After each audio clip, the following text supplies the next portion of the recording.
This is RPJ photography.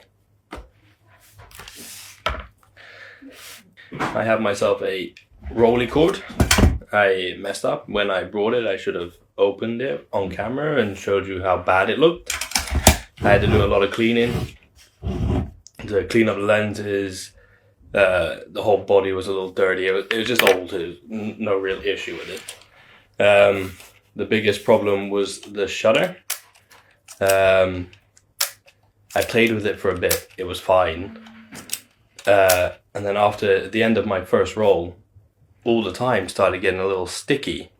And the shutter would just stay open for a long time and then close. And then when opening, it would open like that and then it would open slowly and then close fast. But just massaging it and using it a few times, it made all the shutter times perfectly fine. Apart from 1 second, which is still understandably not going to work. But everything from half a second up, no problem. Which is really nice. It's good that it just fixed itself. When I was first playing with it as well, it's really hard to know if the frame counter is going to work perfectly fine. Because you have to have a film in there to roll it on, so you have to put a blank film in, like just put it at the top and then practice going around. TLR, twin lens reflex, means you have two lenses, one that takes the picture and one that you see through. You look down the viewfinder, you see everything has a wider aperture, so you get to see everything a bit more. Has a bit more of a depth of field as well when you're looking through the viewfinder. I don't know if it says, I don't know what the actual F number is, but you can see it's quite open. So it's relatively easy to find focus, but you also have a magnifying glass to pinpoint focus or shoot at f8 or f11 like I like to do. It's really nice having the twin lens reflex. There's something different about taking a picture down here, looking down, surveying. You do have to understand there's something over there, you move right, because in here everything is backwards and it gets confusing, but a little bit of practice, it becomes very natural to understand what's going on. Every now and then you go the wrong way and then you go the correct way. I've always wanted a Rolleiflex. There's one here, I guess I can put it, that I want. It's a grey Rolleiflex just because it looks nice, nothing more than that. I'm going to style over whatever it would be. My father-in-law got a Rolleicord, so I thought, I'll keep looking around. So I had a closer look, and then this one came up for a reasonable price. It was 400 Swedish crowns, so about £40, which if you've looked at the prices, it's pretty much nothing in comparison. It may not be the most sought after Rolleicord out there, but it works. I watched a video once of a collector who said, there's no such thing as a bad Rolleiflex, but only some good Rolleicords. Which I think, now I've had this one, I believe he lives in this upper echelon where he's tried the best, had the best, he knows what he's looking for. And for us normal people, maybe any Rolleicord is still pretty good. But I'm going to go out, take some pictures, test it as much as I can. It's a bit grey now, but it's summer here, so we get 24-hour sunlight in the northern tip of Sweden. So I don't think I'm going to be trying the lower F numbers at the moment. So I will mainly be just testing how sharp the camera is. People online have said vignetting around the sides, in the corners and such. So we'll test that out and see how it feels.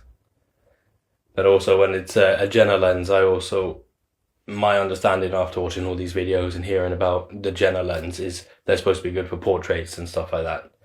Good fall off, good bokeh. Not that I'm going to be testing much bokeh, because again, going to be shooting quite high F numbers out there to get the shots.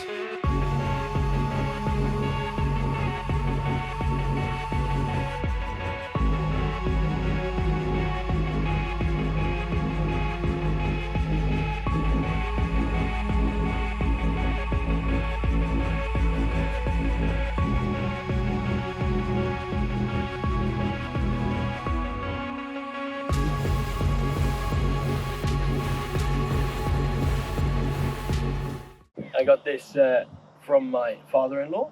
It's a panorama. I don't know what it's called. It's for panoramas for the Rolleiflex. It also works for the Rolleicord. So it has two little buttons there, little things that come out, and they attach to the front of the Rolleicord. You just screw it on in the correct place for the tripod. Try to at least. Yeah, that's all as good as it's getting. And then we put it on the tripod.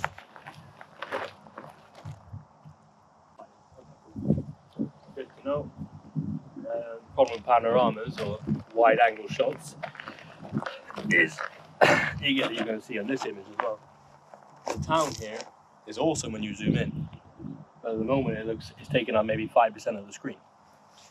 That's why landscape photography sucks unless you have a really good zoom or zoom in, and sometimes a good landscape where you're a bit closer, cityscape or whatever, something like that. But I have a 75mm on a 6x6 camera, so it's quite, not extremely wide, but it's quite wide. So I'm hoping with the power of panorama and zoom and the detail of 6x6, I should do quite well. Wish me luck. Also, I don't know how far I'll go. I'm going from town. We got the bridge, and we got this cool boat here. If it turns, I'll get that as well. But I'm not sure about the island behind us. And if any boats come, they're going to fuck up my shot. So, fuck them if they do that. This is where I mess up a lot. Where I don't think about everything. Shutter, I got to press the button before I wind on. And actually wind on before I take another shot. And of course, there was just a boat around here a second ago, but it's gone now, so that's nice. And I have the yellow filter on. There's a bit of cloud, but maybe it'll make the sky pop a bit, so give it a go. Wish me luck. I'm doing 500/2 f/22. I prefer to shoot underexposed because I often mess up in the developer later on because I'm a bit careless, so it gets overexposed. And plus minus nothing, I win. Good picture. There we go. And luckily, because of camera magic, you get to see exactly what that looks like now. But I have to wait probably 4 or 5 days. Lucky the boat turned and we didn't get any planes in. Oh, I hope that turned out good. Alright, now I gotta shoot some more close-up stuff to test the camera out. It was nice to do the panorama and do some wide stuff, but now I need to find some closer stuff to take pictures of. I got this canoe here. I think it'll be a good shot. It's well lit by the sun. It's got the boat in the background. It's got the water. I can get close to it. That's the main thing. We'll go f11 this time, 500/2.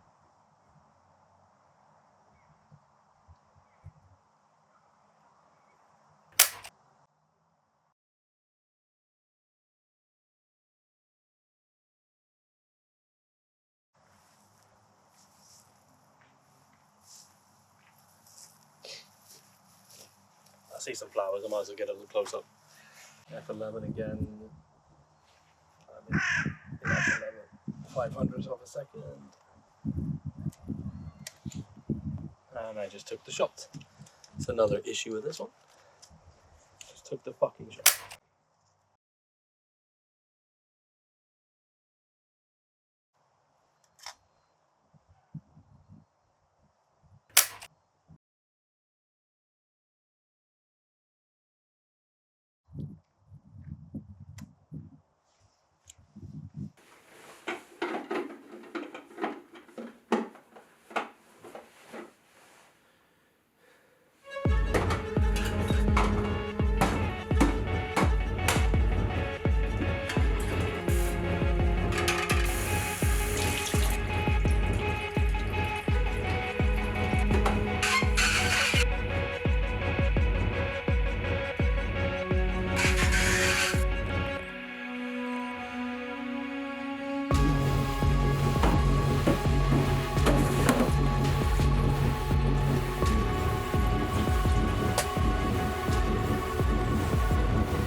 conclusion, I think I really love this camera. Even with all the little problems and, you know, the wind on button and the shutter just accidentally clicking off on its own. Not on its own with my fat fingers, but still. I think with some practice I could really get used to it, and I think it's really worth it for the pictures I'm getting. I mean, the price I paid for it, £40, is really nothing in comparison to what I got here. When it came, it wasn't working very well. A little bit of love and a little bit of TLC cleaned it up, so it's somewhat nice looking. And the shutter works fine, everything apart from the 1 second. They all sound perfect. But when I'm out there, I need to really switch on my A game and not do double exposures, make sure I wind on. But I've never had a camera like this before, so I feel like this is going to be a beauty in the future. It's really fun to use. It's a different experience compared to holding something up in front of your face. Looking down this viewfinder, getting focus. I don't know if I have got focus. I mean, I was shooting at f8, 11, 22 one time. That maybe I need to do some more testing with that as well. But it's really easy to focus on here. The magnifying glass still pops up, everything's fine. I feel like this is going to be a great camera. So, I'm keeping it for now, unless I buy a Rolleiflex or something else. Then this is going to stay in the cupboard, waiting to be used at least once a week maybe.